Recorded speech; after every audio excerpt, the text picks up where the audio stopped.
Welcome to the West Coast update for EasyGo for November. We closed November relatively strong. We were flat, slightly down year over year, but we did outpace all previous years going back to 2019.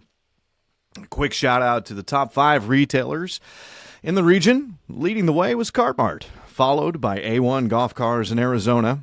Pacific Golf and Turf had a strong month, as did Poli, and rounding out your top 5 was Caddyshack. Thank you all for your hard work and really pushing the brand. Looking forward to seeing a strong close of the year from you guys. A couple of house cleaning items real quick. There is still time to get your Q1 orders in. Please note that January is closed and we are closing in on the deadline for February. Also, any cars ordered in February or March, you likely won't see till the following months, so please plan accordingly. There have been a few more dealer transfers lately. With that, I think a little bit of confusion. Please make sure that you're looping me in when you transfer a vehicle so that I can assure it's been transferred in our system. If it's not transferred, you probably can't register the vehicle at the time of sale. So just make sure you're looping me in on those dealer transfers, please. Co-op, this is a big one. That expires on 12/15. This is one of those, if you don't use it, you lose it type of things. So please reach out to me if you have any questions or issues submitting those co-op claims. If you have some money, please burn it up. Here's kind of a fun one. So this announcement, I think, is coming out next week, but I want to give you a little bit of a heads up prior. We are going to announce a battery upgrade drop-in, essentially. So we are going to have Samsung battery packs that can be used to convert flooded lead acid to lithium. And it does come with our 8-year warranty as well. So I've heard you guys. I think everybody's kind of heard it, and it is coming. So I'm kind of excited about it. So please reach out to your P&A representative to place the order, and hopefully you get in the front of the line there. This month, I wanted to talk a little bit about perception. I keep hearing that from you guys that it's a little slow out there, but from a numbers standpoint, and as most of you know, I'm a numbers guy. I'm just really not seeing it that much. I mean, yeah, is it slow compared to last year? A little bit, yeah. Is it a lot? No. I mean, let's look at some of the industries that are similar to ours. Let's start with the RV industry. According to a report from Bish, this industry is beginning to soften. Okay. We all know about the COVID boom and what it did for us. It did the same thing for the RV industry, boat industry, power sports, kind of, all of those recreational type industries. What the RV industry is seeing is a 16% drop in year over year sales. So this year compared to last, they're still outpacing pre-pandemic numbers though. And they continue to project growth over the next several years, which I think is great. When you look at power sports, they're only seeing about a 7% drop when compared to 2022 in some of the reports that I've read. These numbers are in line with what I'm kind of seeing in our region, right? November was solid, but it outpaced 19, 20, and 21. We're only down slightly versus 22, which, keep in mind, was our best November for retail on record. So I believe that 2022 was a result of pent-up demand in that available inventory. This helped in retail, right? Giving us the best year ever. But with that being said, we're still seeing strong demand in the marketplace when you compare it to 19, 20, and 21. And I think we should be looking at this a little bit differently, maybe as a more holistic approach, as opposed to what we've done maybe last week or last month or even last year. And I think we also need to make sure that we're adapting to this sales environment, right? Maybe rehashing old tools that worked in the past.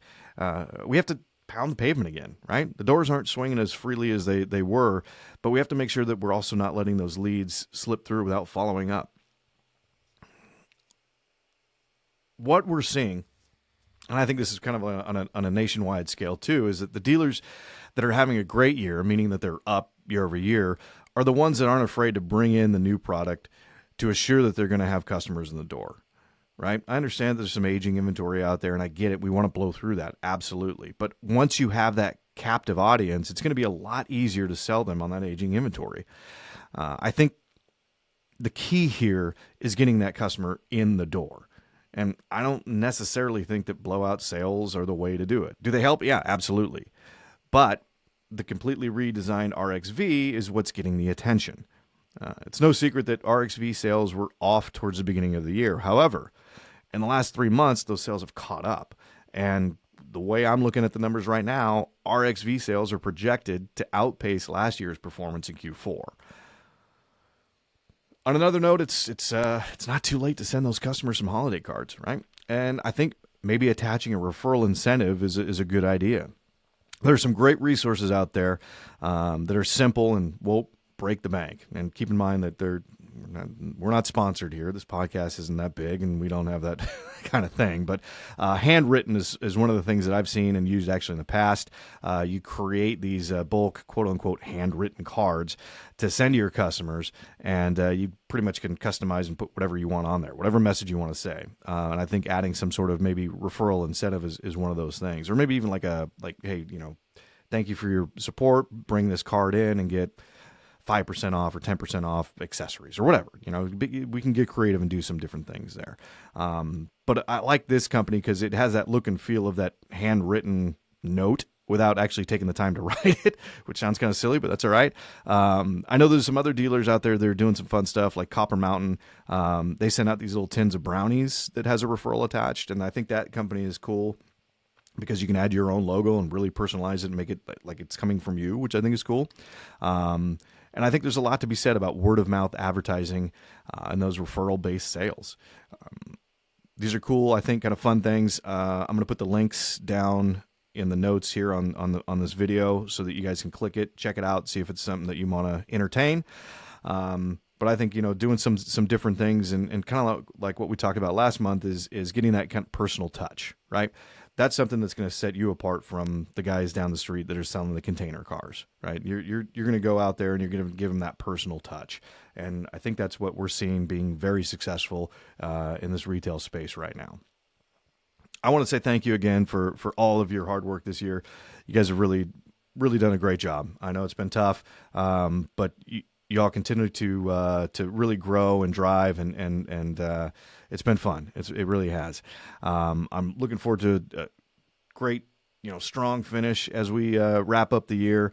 And again, thank you all. Happy holidays to everybody. And if you do have any questions or suggestions for content that you guys would like to see in the next video, let me know. I'm open to it.